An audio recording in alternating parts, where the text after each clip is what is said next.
시간 다 함께 조용한 기도하심으로 가정 예배를 시작하도록 하겠습니다. 사랑이 많으신 하나님 아버지, 이 시간 가정 예배로 하나님 앞에 나오게 하심을 감사합니다. 이 예배를 통하여 하나님의 은혜를 경험하고 하나님의 뜻을 발견하는 귀한 시간이 되도록 주님께서 인도하여 주옵소서. 예배의 시종을 주님께 맡겨오며 사랑에 마신 예수님의 이름으로 기도합니다. 아멘. 다 함께 찬송가 357장 다 함께 찬양하시겠습니다.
이 시간은 대표 기도 시간입니다. 예배를 위해 가족 중 한 분이 기도해 주시기 바랍니다.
주님께서 아브라함에게 말씀하셨다. 너는 네가 살고 있는 땅과 네가 난 곳과 너의 아버지의 집을 떠나서 내가 보여주는 땅으로 가거라. 내가 너로 큰 민족이 되게 하고 너에게 복을 주어서 네가 크게 이름을 떨치게 하겠다. 너는 복의 근원이 될 것이다. 너를 축복하는 사람에게는 내가 복을 베풀고 너를 저주하는 사람에게는 내가 저주를 내릴 것이다. 땅에 사는 모든 민족이 너로 말미암아 복을 받을 것이다. 아브라함은 주님께서 말씀하신 대로 길을 떠났다. 롯도 그와 함께 길을 떠났다. 아브라함이 하나님을 떠날 때에 나이는 75이었다. 오늘 본문의 말씀은 하나님의 아브라함을 부르시는 장면입니다. 자, 오늘 본문에 하나님의 부르심을 받은 아브라함은 믿음의 길을 떠나게 되는데요. 오늘 말씀을 통해서 이 아브라함이 떠난 믿음의 길을 통해 우리가 걸어가야 되는 믿음의 길이 어떤 길인가, 믿음으로 산다는 것은 어떠한 삶을 의미하는가, 오늘 말씀을 통해서 살펴보도록 하겠습니다. 자, 오늘 본문 1절, 주님께서 아브라함에게 말씀하셨다. 너는 내가 살고 있는 땅과 내가 난 곳과 너의 아버지의 집을 떠나서 내가 보여주는 땅으로 가거라. 자, 1절에 보면은 먼저 떠나라는 말씀을 하십니다. 근데 어디를 떠나요? 내가 살고 있는 땅, 내가 난 곳, 너의 아버지의 집을 떠나라고 말씀을 하십니다. 여러분, 고대 사회는 시족 사회였습니다. 고향에 가면은 고향 사람이 다 친척 관계, 시족 관계이고 또 그 고향의 집이 바로 아비의 집, 아버지의 집이다, 이렇게 볼 수가 있어요.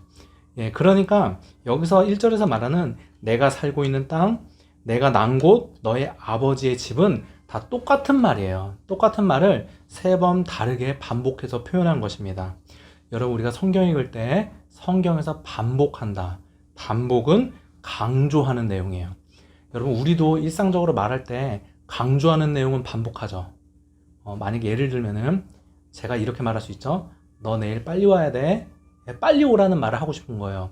근데 제가 더 강조하고 싶어요. 그럼 어떻게 말하죠? 너 내일 빨리 와야 돼.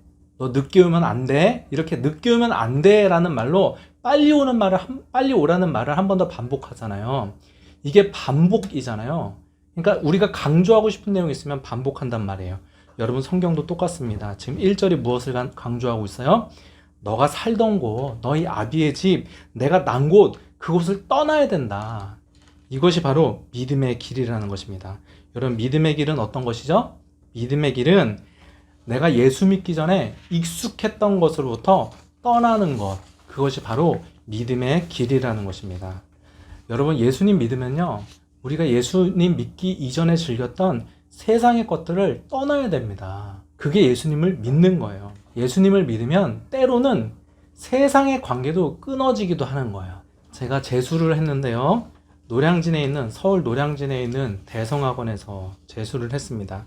여러분, 재수를 하면요, 처음에는 공부를 정말 열심히 하는데 조금 시간이 지나면은 정말 친해집니다. 정말 재밌게 친해집니다. 똑같이 힘든 상황에 있는 학우들끼리 모이다 보니까 굉장히 친해져요. 그래서 수능이 끝나고 재수를 했던 친구들과 함께 만남을 가졌습니다. 그때 저는 처음으로 호프집을 가게 되었어요. 호프집에 가서 저는 콜라를 마시고 또 안주를 먹으면서 그 친구들과 이야기를 나누었습니다. 그런데 이야기를 하다 보니까 평소에 대화할 때는 제가 이야기를 친구들과 잘 섞여서 했는데 친구들이 술을 먹으니 제가 그 이야기에 낄 수가 없더라고요. 그리고 그 다음부터 친구들도 저를 부르지 않았습니다. 아마도 제가 그 자리에 있는 게 좀 불편했던 것 같습니다. 여러분, 믿음의 길을 가면요, 우리가 인간관계를 일부러 다 끊을 필요는 없지만 때로는 어쩔 수 없이 끊어지는 인간관계도 생기게 되어 있습니다. 우리가 믿음의 길을 가면은 예전에 했던 행동들을 버려야 되는 거예요. 그리고 예수 믿는 자답게 살아가는 것, 이게 믿음의 길을 가는 것입니다. 하나님이 아브라함에게 믿음의 길을 가는 아브라함에게 첫 번째로 요구한 것은 너에게 익숙한 것, 너의 고향, 너의 삶의 방식을 떠나버려라, 이렇게 말씀하셨다는 것을 기억하시기 바랍니다. 자, 한 가지 더 볼게요. 1절 말씀 마지막에 보니까요, 떠나서 내가 보여주는 땅으로 가거라. 자, 하나님이 보여주는 땅으로 가라는 말씀을 하세요. 자, 여러분 잘 보세요. 하나님이 떠나라고 말씀하시는데 어디로 갈지 알려주지 않으셨어요. 내가 이제 보여줄 텐데 그 땅으로 가라 하고 지금 말씀하신 거예요. 히브리서 11장 8절에 보니까요. 믿음으로 아브라함은 부르심을 받았을 때 순종하고 장차 자기 몫으로 받을 땅을 향해 나아갔습니다. 그런데 그는 어디로 가는지를 알지 못했지만 떠난 것입니다. 여기 지금 아브라함이 갈 바를 알지 못하고 떠났다고 말을 하고 있죠. 여러분, 아브라함이 정확하게 어디로 갈지를 알고 간 것이 아니에요. 알지 못했어요. 그런데 간 것입니다. 여러분, 믿음의 길은 어떤 길이죠? 믿음의 길은 알고 가는 것이 아닙니다. 믿음의 길은 모르지만 하나님 바라보고 가는 길이 바로 믿음의 길인 줄 믿습니다. 여러분, 믿음의 길이라는 것은, 믿음의 길을 간다는 것은 믿음의 대상 대신 하나님을 바라보는 거예요. 여러분, 우리 인생도 우리가 한치 앞을 모르지 않습니까? 우리가 어떻게 될지 참 모르고 또 불안할 수 있지 않습니까? 그러나 우리가 걱정하지 않습니다. 왜냐하면 우리가 모르지만 우리 인생을 인도해 주시고 책임져 주실 하나님이 우리 인생길을 이끌어 주시기 때문이라는 것입니다. 이게 바로 믿음의 길이에요. 하나님 바라보고 가는 길인 것입니다. 여러분, 갈 길을 모르지만 하나님을 믿는 믿음으로, 또 하나님 바라보는 믿음으로 여러분 믿음의 길을 잘 달려가시는 여러분 되시기를 주님의 이름으로 부탁드립니다. 여러분, 나눔 질문 드리겠습니다. 함께 나눔을 해주시면 되겠습니다. 여러분은 믿음의 길을 가고 있습니까? 자, 그럼 구체적으로 믿음의 길이 무엇이라고 그랬죠? 옛것으로부터 떠나셨습니까? 또 알지 못해도 하나님을 바라보며 하나님을 신뢰하며 인생을 살아가고 있습니까? 이 두 가지를 한번 생각해 보시고 나눔을 해주시기 바랍니다. 감사합니다.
제가 기도하고 주기도문 하심으로 예배를 마치도록 하겠습니다.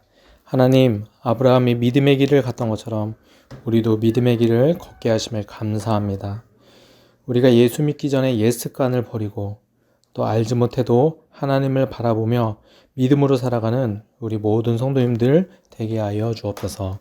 예수님의 이름으로 기도합니다. 아멘. 하늘에 계신 우리 아버지여, 이름이 거룩히 여김을 받으시오며 나라의 임하옵시며 뜻이 하늘에서 이루어진 것 같이 땅에서도 이루어지이다. 오늘날 우리에게 일용할 양식을 주옵시고 우리가 우리에게 죄 지은 자를 사하여 준 것 같이 우리의 죄를 사하여 주옵시고 우리를 시험에 들게 하지 마옵시고 다만 악에서 구하옵소서. 대개 나라와 권세와 영광이 아버지께 영원히 있사옵나이다. 아멘.